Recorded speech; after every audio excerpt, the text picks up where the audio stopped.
আচ্ছা, পেট কি লকডাউন মানে? এই লকডাউন অবস্থায় কিভাবে খাবার জোগাচ্ছে কৃষক, শ্রমিক, দিনমজুর, ভিক্ষুকরা? আমরা কি একবারও তা ভেবে দেখেছি? আর কিভাবেই বা আছে ওইসব মধ্যবিত্ত, নিম্নবিত্ত পরিবার যারা লজ্জায় অন্যদের মতো লাইনে দাঁড়িয়ে ত্রাণ নিতে পারছে না, আবার ক্ষুধার জ্বালাও সহ্য করতে পারছে না। চারিদিকে ভাইরাস নিয়ে চিন্তায় রাতের ঘুম হারাম হয়ে গেছে সবার। অথচ বাংলাদেশে এমনও কিছু মানুষ আছেন যাদের নেই এই ভাইরাসের কোনো চিন্তা, কেননা তারা চিন্তিত এই লকডাউনে থেকে কিভাবে তাদের পেটে দুবেলা দুমুঠো ভাত জুটবে, আর সংসার চলবেই বা কি করে। বাংলাদেশ নাকি এখন দ্রুততম অর্থনৈতিক উন্নতির দেশ, কিন্তু বাংলাদেশে এখনো অনেক অর্থহারী অনাহারী মানুষ আছে। আর তারা যদি করোনা ভাইরাসকে ভয় পায়, তাহলে তাদের পেটে দুবেলা দুমুঠো ভাত জুটবে না। পেটের দায়ে তারা বাধ্য ঘরের বাইরে বের হতে। আজকে আমরা বাংলাদেশের ওইসব মানুষদেরকে নিয়ে কথা বলবো যাদের কথা কেউ বলে না।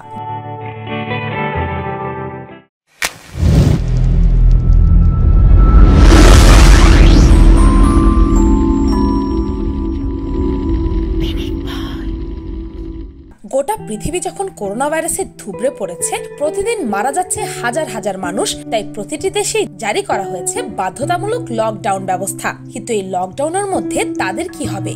যারা দিন আনে দিন খায় তাদের কি হবে?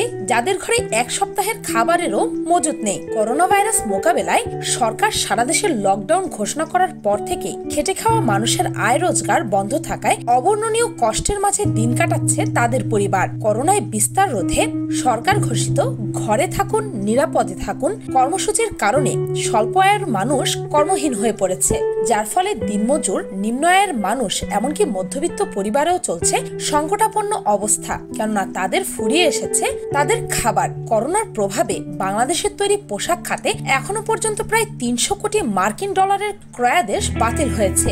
এর ফলে ক্ষতিগ্রস্ত হবে প্রায় ২১ লাখ শ্রমিক। ইতিমধ্যেই ১০ লক্ষাধিক গার্মেন্টস শ্রমিকের চাকরি হুমকির মুখে পড়েছে।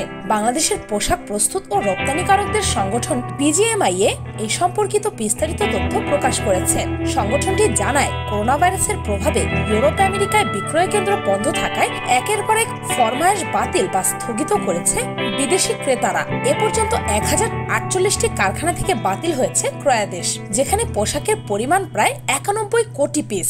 এদিকে একের পর এক ক্রয়াদেশ বাতিল হয় বন্ধ হয়ে গেছে বেশ কিছু কারখানাও। কয়েক লক্ষ পোশাক শ্রমিককে ছুটিতে পাঠানো হয়েছে কোনো ধরনের বেতন ভাতা ছাড়াই। তাহলে ভাবুন একবার এসব গার্মেন্ট কর্মীদের কথা, যারা কোনো মতে জীবন চালানোর জন্য সারাদিন অক্লান্ত পরিশ্রম করত গার্মেন্টসে। এখন তারা কিভাবে সংসার চালাবে? করোনা ভাইরাসের প্রভাবে এখন এভাবেই কর্মহীন দেশের লাখ লাখ শ্রমজীবী মানুষ। নির্মাণ শিল্পে বালু, ইট, পাথর পরিবহন, বাজারে মালামাল লোড আনলোড, সড়ক নির্মাণ কাজে জড়িত লাখ লাখ শ্রমজীবী রয়েছে। বিভিন্ন যানবাহনের চালক সবাই এখন কর্মহীন। জেলা উপজেলার অলিগলি, বাস স্ট্যান্ড ও বাজারে চা বিক্রি করে সংসার চালাতো বহু মানুষ। তাদের একটি বড় অংশ ছিল নারীরাও। কর্মহীন হয়ে সংসার নিয়ে ভাবনায় পড়েছে তারাও। কাজকর্ম না থাকায় পরিবারের সদস্যদের মুখে আহার দিতে না পেরে দিশেহারা শ্রমজীবীরা। দেশ জুড়ে কর্মহীন হয়ে পড়েছে শ্রমিক ও দিনমজুর। জেলা থেকে শুরু করে উপজেলা সদরের বেশিরভাগ ব্যবসা প্রতিষ্ঠান বন্ধ রয়েছে। শহরগুলোতে জনসাধারণের চলাচলও সীমিত করা হয়েছে। শহরের জনতা ব্যাংক মোড়, প্রেস ক্লাব চত্বর, আলিপুর মোড়, থানা মোড়, ভাঙা রাস্তার মোড়ের ব্যস্ততম এই এলাকাগুলো একেবারেই ফাঁকা। আর এদিকে সকাল থেকেই টহল দিতে শুরু করে সেনাবাহিনী। শহরের মধ্যে বন্ধ করে দেওয়া হয়েছে অটোরিকশা, ম্যাজিক গাড়ি ও মহেন্দ্র চলাচল। সীমিত করা হয়েছে রিক্সা সহ হালকা যান চলাচল, যার কারণে গাড়ি, রিক্সা চালকদের দিনে উপার্জন এখন প্রায় শূন্য। অনেকে দোকান থেকে ধারে কিনে নিয়ে যাচ্ছে বাসায়, কিন্তু সেটার কতদিন? কেননা দোকানদারেরও এখন উপার্জন নেই বললেই চলে। এছাড়া নির্দিষ্ট কিছু দোকান ছাড়া সব ব্যবসা প্রতিষ্ঠান বন্ধ থাকায় কর্মহীন হয়ে পড়েছে শ্রমজীবী মানুষ। দিনমজুররাও কাজ না পেয়ে সংসার চালানো দুশ্চিন্তায় ভুগছে। আর যে সকল পঙ্গু বিকলাঙ্গ ভিক্ষুক আছে, তারাও এখন মানুষের দ্বারে দ্বারে যেয়ে খাবার চাইতে পারছে না, কেননা করোনা ভাইরাস মোকাবেলায় মূল হাতিয়ারই হচ্ছে সামাজিক দূরত্ব বজায় রাখা। যদিও সরকার ও বিভিন্ন বিত্তশালী মানুষেরা এইসব গরিব দুঃখীদের জন্য নানা ত্রাণের ব্যবস্থা করেছেন, কিন্তু সেটা যথেষ্ট নয়। কয়দিন পরই ফুরিয়ে যাবে এইসব খাবার। আর এদিকে যখন ত্রাণ ভর্তি ট্রাক বিভিন্ন জায়গায় এসে থামে, কাজের জন্য অপেক্ষমানরা ছুটে যান ট্রাকের পাশে। কিন্তু বিশৃঙ্খল পরিস্থিতির সৃষ্টি হলে ত্রাণ না দিয়েই সামনে এগোতে থাকে ত্রাণের ট্রাক। অপেক্ষমানরা ছুটতে থাকেন ট্রাকের পিছু পিছু, যার কারণে অনেকেই ত্রাণের সুযোগটাও পাচ্ছেন না ঠিক মতো। আর মধ্যবিত্ত পরিবারের মানুষগুলো পড়েছে সবচাইতে বিপদে। তারা তো এই ত্রাণের গাড়ির পেছনেও ছুটতে পারছে না, আর পারছে না ক্ষুধার জ্বালা সহ্য করতে।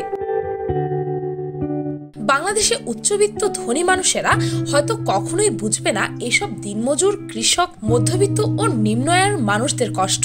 যদি তারা এদের কষ্ট বুঝতো তাহলে বাংলাদেশে হয়তো আজ কোনো গরিব মানুষই থাকতো না। বিবিসি নিউজে জানানো হয়েছে বাংলাদেশে করোনা ভাইরাসে আক্রান্ত হয়ে মারা যাবে 2 মিলিয়ন মানুষ। কিন্তু কয় মিলিয়ন মানুষ যে এই লকডাউন অবস্থায় ক্ষুধার জ্বালায় মারা যাবে তা হয়তো আমরা কেউ জানি না। আর আমার মনে হয় করোনা ভাইরাসে আক্রান্ত হয়ে বেশি মারা যাবে এই গরিব আর মধ্যবিত্ত পরিবারের মানুষগুলো, কেননা কিছুদিন পর তাদের ক্ষুধার জ্বালা করোনা ভয়কে হার মানাবে। আর তখনই তারা খাদ্যের খোঁজে বেরিয়ে যাবে টাকা উপার্জন করতে। আর সে সময়ই হয়তো তারা মারা যাবে করোনা ভাইরাসে আক্রান্ত হয়ে, না হয় খেতে না পেয়ে। ভিডিওটি ভালো লাগে লাইক বা কমেন্ট করার কোনো প্রয়োজন নেই, কিন্তু এই ভিডিওটিকে বেশি বেশি করে শেয়ার করে সবাইকে এই গুরুত্বপূর্ণ বিষয়টি নিয়ে ভাবতে সাহায্য করুন। আর পিনিক পাই চ্যানেলটিকে সাবস্ক্রাইব করে বেল আইকনে অল নোটিফিকেশনস অন করতে ভুলবেন না যেন। শুধুমাত্র এভাবে পিনিক পাইয়ের প্রতিটি ভিডিওর নোটিফিকেশন আপনার কাছে পৌঁছে যাবে। আজকের মতো পর্যন্তই, দেখা হচ্ছে পরের ভিডিওতে।